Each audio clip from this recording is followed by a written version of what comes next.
A nuclear plant works in the same way as a typical coal-burning power plant in that it heats water into pressurized steam, which drives a turbine generator, producing electricity. The main difference is that while a coal-powered plant burns fossil fuels to heat water, a nuclear power plant uses nuclear fission to heat up the water. Before we look at how nuclear reactors work, we need to discuss what is nuclear energy and the science behind it. Nuclear energy is the energy stored in the nucleus of an atom. Deep inside the atom lies the nucleus, which is a bunch of protons and neutrons held together by a strong nuclear force. Unlike the release of energy through chemical reactions, for example, burning of fuel, the release of energy bound up in a nucleus is a complicated process. However, once unlocked, the energy produced would be equal to E equals mc squared, Einstein's famous mass-energy equivalence equation, whereby E is energy, m is mass, and c is the speed of light in a vacuum, which is about 300 million meters per second. The square of the speed of light is a very large number. This means that a small amount of mass would create a huge amount of energy. For example, 1 gram of mass would be equal to 90 trillion joules. Nuclear energy is unlocked through the process of nuclear fission. Nuclear fission is a nuclear reaction in which the nucleus of an atom splits into smaller parts, often producing free neutrons and photons in the form of gamma rays. There are basically two types of nuclear fission processes: spontaneous fission through radioactive decay, and induced fission through the use of neutron bombardment. Several heavy elements such as uranium, thorium and plutonium undergo both spontaneous fission and induced fission. When the nucleus fissions, the extra neutrons that come out can trigger fissions in other nuclei. As a result, the number of fissions increases exponentially. 4 more neutrons emerge, followed by 8, 16, 32 and so on. Each doubling is called a generation and the whole process is called a chain reaction. The chain reaction can happen so fast that in a millionth of a second, a very large fraction of all the atoms fission. The nuclear chain reaction releases several million times more energy per reaction than any chemical reaction. For example, a pound of uranium used to power a nuclear submarine is equal to 1 million gallons of gasoline. This makes nuclear fission a tempting source of energy. Most part of the atom is an empty space, with its mass centered in the nucleus. This is akin to a marble in a football field. The nucleus is a tiny part of the atom, so most neutrons sail right through most atoms. The chain reaction will not continue if many neutrons leak out without hitting a nucleus. The easiest way to guarantee a hit is to assemble enough uranium to make it thicker. This is similar to hitting a tree with a rifle bullet. Aim at one tree, and you're likely to miss.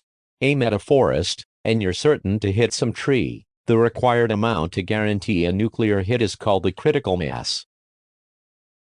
Nuclear fuels need to be fissile, meaning they must be capable of sustaining a chain reaction of nuclear fission. The most common nuclear fuels are uranium-235 and plutonium-239. Uranium-235 is the only naturally occurring fissile isotope. In nature, about 99.2% of uranium found is uranium-238, which is not fissile. Only 0.7% of uranium found is uranium-235, as 0.7% of uranium-235 is not sufficient to produce a self-sustaining chain reaction in nuclear reactors. Uranium needs to be enriched to increase the percentage composition of uranium-235 before it can be used. This is done through the process of isotope separation, a process of concentrating specific isotopes by removing other isotopes. Uranium used in reactors need to be enriched up to only 3 to 4% uranium-235, while weapons-grade uranium requires 90% of uranium-235. A nuclear fuel cycle describes a series of industrial processes involved in extracting uranium and turning it into fuel to be used inside of a nuclear reactor.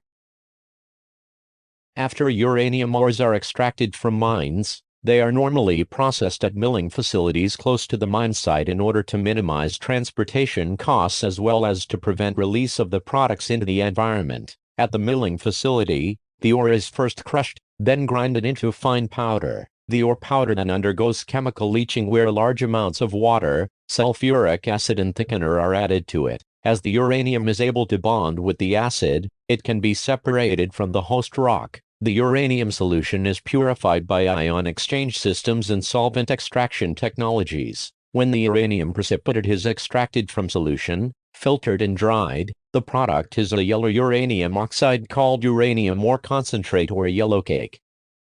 After the yellow cake is produced at the mill, the next step is conversion into pure uranium hexafluoride gas suitable for use in enrichment operations. During this conversion, impurities are removed and the uranium is combined with fluorine to create the uranium hexafluoride gas. The gas is then pressurized and cooled to a liquid. In its liquid state, it is drained into 14-ton cylinders where it solidifies after cooling for approximately 5 days. The uranium hexafluoride cylinder, in solid form, is then sent to an enrichment plant where it can be changed back to a gaseous form at a moderately higher temperature of 57 degrees Celsius. Before the uranium can be used in a reactor, it needs to undergo one of several enrichment processes to increase the percentage of uranium-235. Uranium enrichment processes include gaseous diffusion, gas centrifuge, electromagnetic, laser, aerodynamic and plasma separation, with the most common being gas centrifuge process. Enriched uranium hexafluoride is then smelted into uranium dioxide and processed into pellet form. The pellets are fired in a high-temperature furnace to create hard, ceramic pellets of enriched uranium. The pellets are then stacked into tubes of corrosion-resistant metal alloy. A nuclear reactor comprises of the fuel, a startup neutron source, a moderator and control rods. The fuel are the pellets of uranium dioxide arranged in tubes to form fuel rods. The rods are arranged into fuel assemblies in the reactor core. In a new reactor with a new fuel, a neutron source is needed to start the reaction. This is usually an alpha emitter such as radium, mixed with beryllium. The startup sources are typically inserted in regularly spaced positions inside the reactor core, in place of some of the fuel rods. Restarting a reactor with some used fuel may not require this, as there may be enough neutrons to achieve criticality when the control rods are removed.